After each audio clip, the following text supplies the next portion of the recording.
dans le prochain épisode de Demain nous appartient. Tandis qu'Ophélie prend Sophie en otage, Bart voit Louise en robe de mariée. En parallèle, toute la famille enquête sur l'amant de Brigitte. Attention, les paragraphes qui suivent contiennent des spoilers sur l'épisode de Demain nous appartient demain soir sur TF1. Si vous ne voulez rien savoir, ne lisez pas ce qui suit. Vendredi 29 avril dans Demain nous appartient.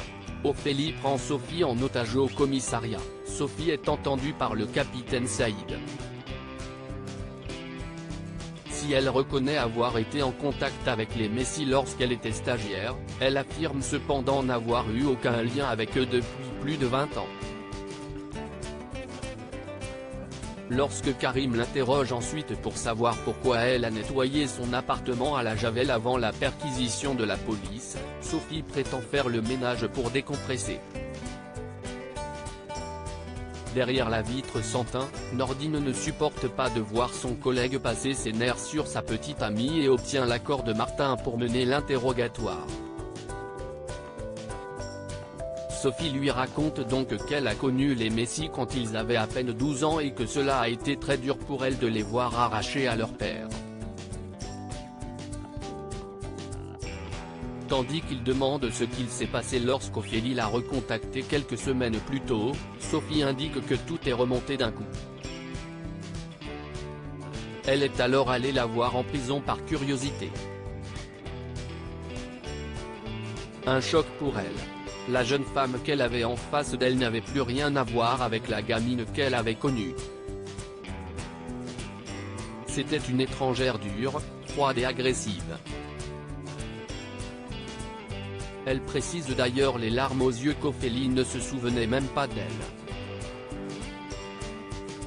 Même si Nordine estime avoir obtenu ce qu'il fallait, Martin pense au contraire que son fils s'est fait balader. Selon lui, Sophie a raconté l'histoire qu'elle voulait que la police entende.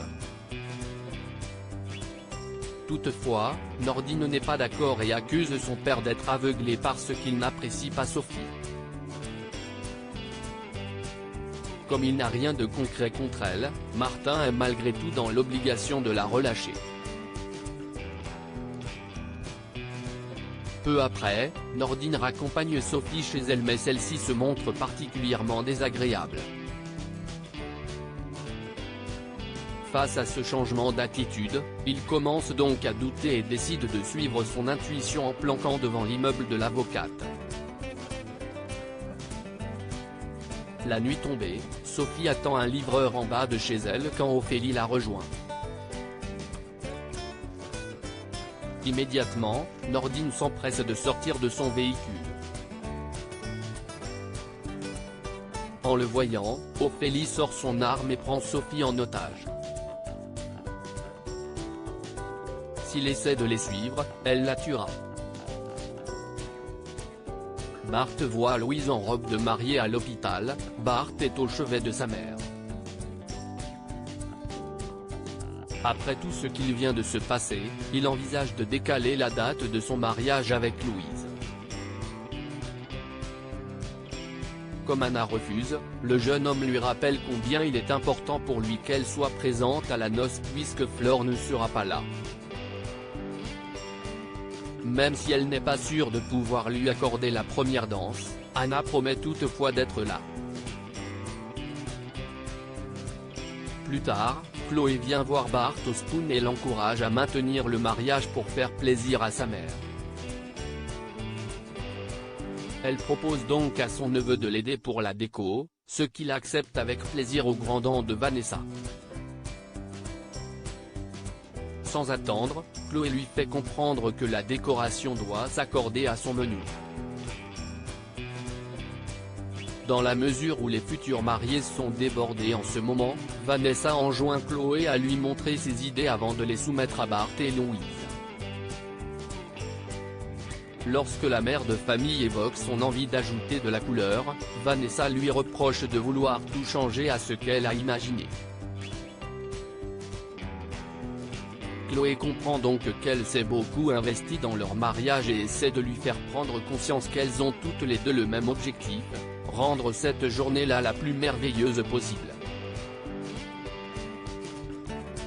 Par la suite, Chloé se rend à l'hôpital pour rendre visite à sa sœur. Tandis qu'elle l'aide à faire quelques pas dans le couloir, Anna est prise d'un léger vertige. Chloé confie alors qu'elle s'en veut terriblement. Si elle ne l'avait pas accompagnée au mât, elle n'en serait pas là aujourd'hui. En effet, Chloé savait à quel point elle voulait un bébé avec Karim, mais Anna rétorque que c'est elle qui n'en a pas voulu parce qu'elle pensait qu'elle avait encore le temps. Au moment où elle déclare qu'il est maintenant trop tard, Chloé lui demande pardon. De son côté, Louise montre à Mathilde et Audrey sa robe de mariée. Bart, qui a oublié son téléphone portable, rentre chez lui à l'improviste et découvre la tenue de sa future femme. Quand elle le prie d'oublier ce qu'il a vu, Bart répond qu'il ne peut malheureusement pas car elle est sublime. De plus, il a désormais la pression pour se trouver un costume à la hauteur. Toute la famille enquête sur l'amant de Brigitte après une nuit dans un hôtel de luxe. Étienne et Bénédicte sont de retour chez Brigitte. Radieuse, cette dernière est toute apprêtée pour faire une petite virée en ville, ce qui n'a pas échappé à sa fille. Une fois seuls, Étienne et Bénédicte découvrent sur le canapé une écharpe imprégnée du parfum d'un homme.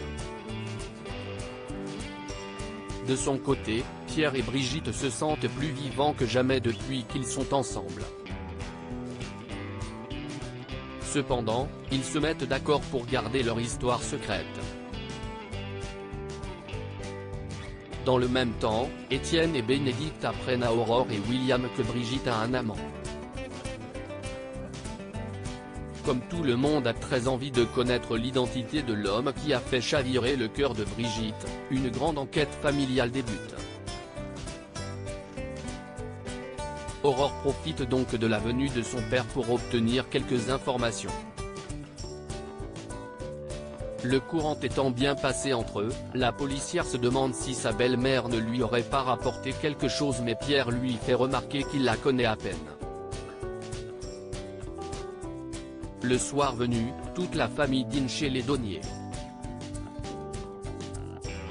Pour éloigner les soupçons, Pierre attend d'être seul avec sa fille pour lui faire croire que Brigitte s'est livrée auprès de lui et qu'elle a bien un amant. En revanche, sa collaboration s'arrête ici. La seule chose qu'il peut lui dire, c'est que son amant est à la fois gentleman et séduisant.